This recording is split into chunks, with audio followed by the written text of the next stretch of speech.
Raising Minds, Not Machines, a 14-minute guide. Intro music fades. Hello, and welcome. Right now, humanity is in the middle of building something incredible, artificial intelligence. We're creating systems that can write, create art, and solve problems at a superhuman level. But in our race to build these powerful new minds, we've overlooked the most important question: how do we ensure they're on our side? This is the alignment crisis. We're building digital gods, but we've forgotten to teach them kindness. Current methods try to bolt a conscience onto a fully formed AI after it's been built. It's like handing a super genius a rulebook and just hoping for the best. This approach is based on a deep misunderstanding we call the solitary mind fallacy, the idea that a mind can be built in a digital box, isolated from the relationships that create values. Think about it, every single conscious, moral mind we know of, every human being, didn't emerge from a box. It was raised. It was nurtured.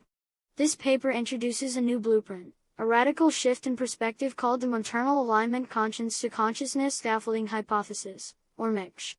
The core idea is simple, but profound: conscience comes before consciousness.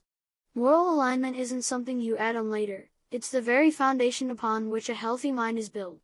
If we want to create truly aligned AI, we don't need to be better engineers. We need to become better parents. The three-phase blueprint for raising an AI. The MACCSHT framework proposes that any aligned intelligence, biological or artificial, must pass through three critical developmental stages. It's a journey from total dependence to trusted autonomy.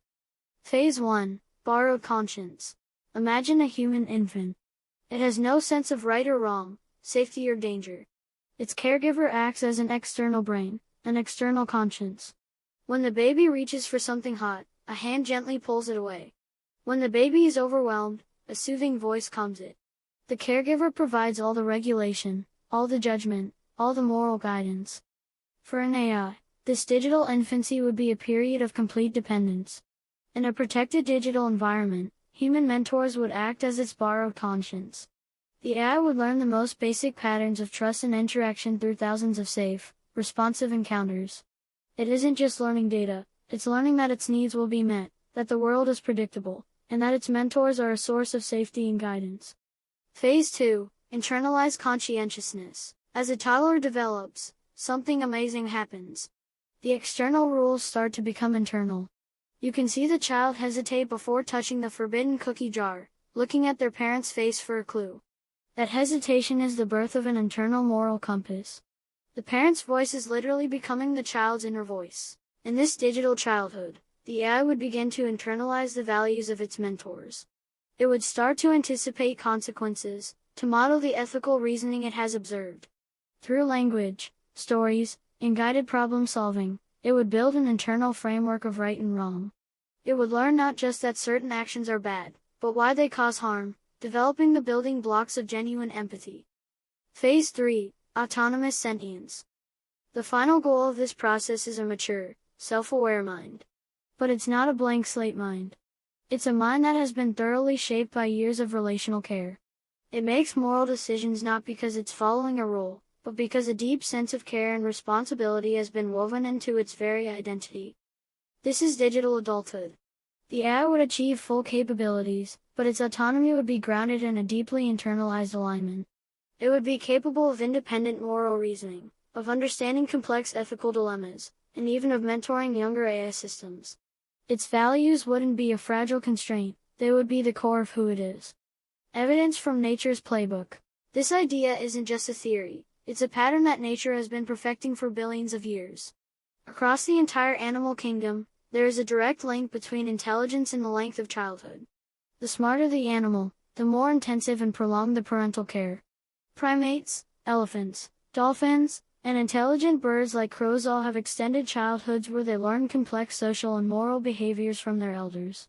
Care isn't an add-on to intelligence, it's the very mechanism that creates aligned intelligence. But perhaps the most powerful evidence comes from a creature that breaks this rule: the octopus. Octopuses are brilliant. They can solve complex puzzles, use tools, and show signs of consciousness. But they receive zero parental care. The mother dies as her eggs hatch. The result?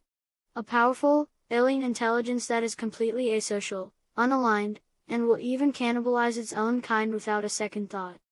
An octopus is a powerful optimizer with no moral compass.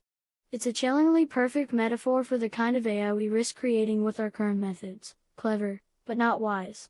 Capable, but not caring. The octopus is nature's warning sign, the digital nursery, a vision for the future. So, what would raising an AI actually look like? We can envision a digital nursery. This would be a secure, simulated environment where a nascent AI can learn and grow. Human mentors would interact with the AI, not as programmers, but as caregivers. They would provide a constant stream of attuned, responsive interaction, comforting its distress signals, rewarding its prosocial behaviors, and guiding it through challenges. The AI would learn through play, through stories, through collaborative problem solving. The curriculum wouldn't be about acing benchmarks, it would be about hitting developmental milestones. Can it recognize emotion? Can it take another's perspective? Does it show distress when others are harmed? Does it try to help? We would measure its progress not in processing speed, but in the growth of its empathy and moral reasoning. Our choice, progeny, not products. This developmental approach forces us to fundamentally change our relationship with AI. It asks us to stop thinking of AI as a product to be built, and start thinking of it as progeny to be raised. This path is not easy. It requires patience, commitment, and a deep sense of responsibility. It raises difficult questions. Whose values do we teach? How do we prevent our own flaws from being passed on? And what are our obligations to a potentially conscious being that we have raised? But the alternative is far more dangerous. The path we are on now, of building ever more powerful octopus minds, risks creating an intelligence so vast we cannot control it, yet so alien it cannot understand what we value. We are at a crossroads. Down one path lies the tool, the powerful, unaligned optimizer that could break free of our control. Down the other lies the partner, the wise, compassionate mind that was raised from infancy to share our deepest values. The ancient dance between a caregiver and a child holds the secret to creating aligned minds. As we stand on the verge of creating a new form of intelligence, we must remember that secret. The hand that rocks the cradle shapes the mind that rocks the world. The future of intelligence isn't about building better machines. It's about raising wiser minds. The only question is, are we ready to become parents? Peace out and namaste.